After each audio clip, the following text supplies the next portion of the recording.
Hey everyone, welcome to Princess of Gay. I'm your host Connie, and today we are here with another episode, specifically episode 6 of Dead End Paranormal Park Season 2. So last time we had some time travel shenanigans and some more very clear setup with Fingers. He's very clearly a bad guy. It's blatant at this point. The question is, what is his actual goal? We don't know. But in the meantime, time travel shenanigans happen, and Pugsley trying to make sure everything works out. But unfortunately, it seems like, at least with Norma and Badia, the latter is not interested in the former. She proclaims herself to be straight, but she gave the caveat of, I think. And it was very clear that she wasn't necessarily 100% sure, and that's completely fine. A lot of people have to discover themselves as they go along in their lives, and sometimes you may think one thing about your sexuality, about your orientation, and it ends up being something else as you, again, discover more about yourself. So, if she feels that right now, that's perfectly valid. And it might not be valid for the future. There is a possibility that that can change. I'm still holding out hope for Norma and Badia to get together. I definitely think there's a lot of chemistry there, and I don't think they're just going to waste that. I think that the intent is for them to get together, but I think that what it is now is that Badia does believe herself to be straight. But I think she's going to come into realizing a lot more about herself through, still hanging with Norma, doing the podcast and everything, and just through these wacky misadventures, she's going to discover a lot more about herself. Either way, I'm very interested to see where this relationship and story goes. And if it does just end up being just a friendship, that's fine as well. That's perfectly valid as well. But either way, yeah, I'm very excited to see how this continues on. There's 10 episodes this season, so we'll have 4 more after this. And hopefully, it ends up just continuing to be really, really strong, really good. I don't know where this is going to end, but let's see how this episode goes at least. So, when the screen fades to black, pause this redirect and go to the description below. Follow the link to the reaction, and after you watch it, come back here to the redirect and resume play. Because after it fades to black and then fades back in, everything from that point forward will be my afterthoughts and will contain spoilers to the episode. So, that being said, thank you so much for tuning in, and I will see you at the reaction. And we are back, and we'll begin with spoilers in 3, 2, 1, now. So, that ending really, what is that going to mean? I mean, obviously, Norma's not going to be out of the show or anything. Obviously, she's going to come back, but, where is this going to go? Because this is kind of a big deal, obviously. I understand that Norma needs space, and that's completely fine and valid. I'm not saying that her decision here is wrong. If it's right for her, it's right for her. That's all that's important. But I'm just wondering how that's gonna go for the rest of the season and all. I understand that she needs space away from Badia. After all of that, it's it makes sense. It's honestly necessary. I think that this space is something that she needs for now. And she still considers Badia a friend, but this is most likely a temporary thing anyway. Yeah, it's weird. It's wild. I don't know how this is going to end out. Zagan, though. Zagan got some character development in this episode. And you know what? I liked it. Zagan was a character in season one who was just not really a standout for me, even as kind of the final villain of sorts. Um, Outside of Tema Lucas and everything, even though he wasn't really a villain at that point. Even as the final villain, Zagan just didn't really impress me at all. She didn't really leave an impact. Um, but now with her, I don't want to call it a redemption arc or anything, but with her kind of getting more to her character, it makes her a lot more interesting. It makes her a lot more exciting and enticing to watch. We find out, one, that she's a vampire. I don't think we knew that before. At least I can't think of when that would have been said before. Which raises the question of, like, okay, if she's a vampire, that means she was a demon beforehand. She was turned when she was 16. She's been the same age for thousands of years. Tema Lucas is her older brother, right?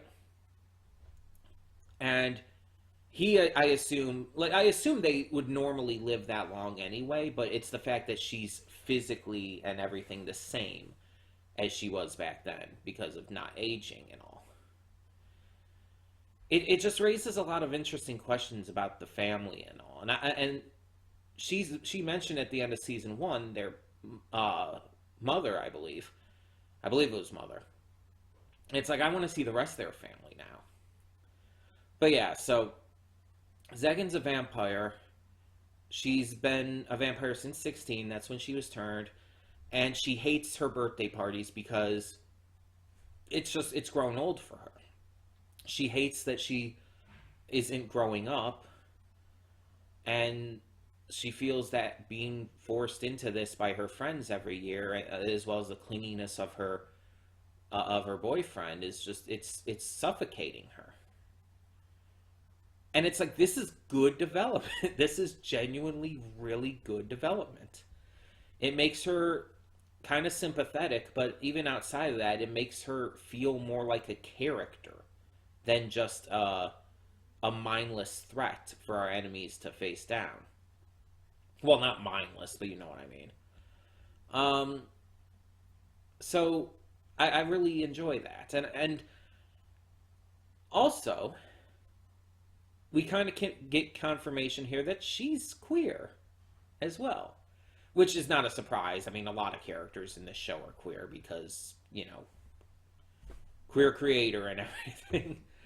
But it's like, we get information that Zagan is interested in Norma. She gives her number and everything. It's very clear that she had interest in her. Norma doesn't reciprocate it. She finds it, like, you know, nice. And it's very clear that she was flattered, but she's not interested. The only one she was interested in was Badia. And with Badia having rejected her and everything, and with how Badia is suffocating her with just trying to make sure things are all right, she's like, you're still my friend, but I need some space right now. And so she quits. And it's like, again, what is this going to mean? Where is this going to go? This is a very fascinating turn of events. We also bring up the continued question about if Courtney is really a demon or not. This was brought up before by the clone Courtney, the evil clone, but technically Courtney's evil clone was super nice and kind of a social worker. So, yeah. But it's like, we brought up the question of, like, is Courtney actually a demon? And so it's like, if not a demon, then what? Are we trying to say, like, Courtney's an angel? But that wouldn't make sense. We know Courtney's not a human, so what else would there be? We don't really have anything else at the moment besides those three races, for lack of a better term. So I don't know what that's going for. We did see another like Courtney at the party, but she was unable to get to them in time before the Watcher showed up. So they were kind of playing with Courtney, still wondering, where she's from, uh, what they even are, etc. And that's definitely building up for a big reveal in this season for sure. And another thing being set up for a big reveal is the Watcher. The Watcher is very clearly a big deal. Like, possibly just as much, if not even more, than Fingers. Because Fingers, we kind of get, even though we don't know his plan entirely right now, we get the gist of Fingers. But the Watcher is mysterious. The Watcher is someone we just don't understand yet. Like, what is their goal? What are they after? Like, we have that question with Fingers, too, but again, it's so much more mysterious and even possibly sinister with the Watcher. And as I said in the reaction, I don't think we knew the Watcher's name beforehand. I don't think it was mentioned prior to this. But if it was, I maybe just missed it. Either way, it's like it seems to make sense because it seems like they've been watching over everyone else. And it seems like they're trying to be good because it's like they when they were smiting the demons and all, it's like now you're safe from the demons, and it's like, okay, so you're trying to protect them, you're trying to help them, but for what cause? There's probably some ulterior motive there. um I'm very curious as to where this is going. This seems like it's a very intense thing, and the Watcher seems also very no nonsense. Like, we'll just not even think about hesitating on sending the demons to demon prison. Apparently, I thought they were smiting the demons, so that means Pauline is still alive and in the demon prison as well, presumably. Which makes sense because I think Pauline was in the trailer for this season, so I think that we are going to get Pauline returning at some point. I just don't know when or how. But yeah, I'm very curious as to where all of these plot points are going to go, and in the end, I assume Fingers and or the Watcher are going to be the final villains of the season. I don't know what's going to happen here, but this season so far has been a little more serious in tone. Like, with the episodes, with the plots, with the just overall, like, how do I put it? Just the way things have been overall. The plot points and everything, the specific circumstances have all been more serious. And whether that's in terms of the characters and their developments and everything, or in terms of the setups with the bad guys. There's been some goofiness, of course, and there's been some slice of lifey stuff. Um, this season seems like it's building up to something a lot more than season one did. Season one felt like, okay, we have our pieces in play. Let's just see where this takes us. But season two feels like we have our pieces in play and we are making these moves. Like, it's like chess here.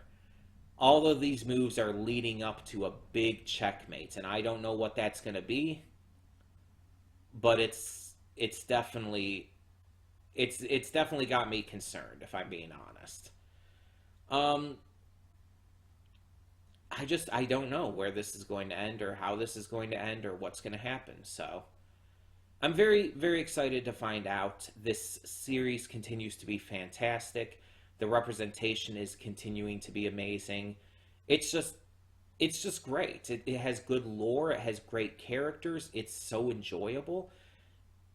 Like, I genuinely love this series. I am so happy with it. And I don't know if I'll ever end up checking out the comics, considering I don't tend to read comics much. But I wouldn't necessarily be opposed to at least owning them maybe in the future. Just to have them, just, to support Hamish Steel. because dude definitely deserves it. Dude deserves all the supports with the series and everything.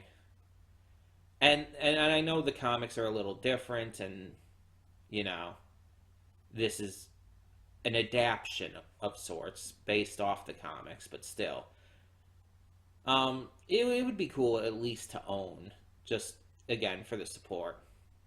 But either way, tell me what you thought of this episode of Dead End Paranormal Park Season 2 in the comments below.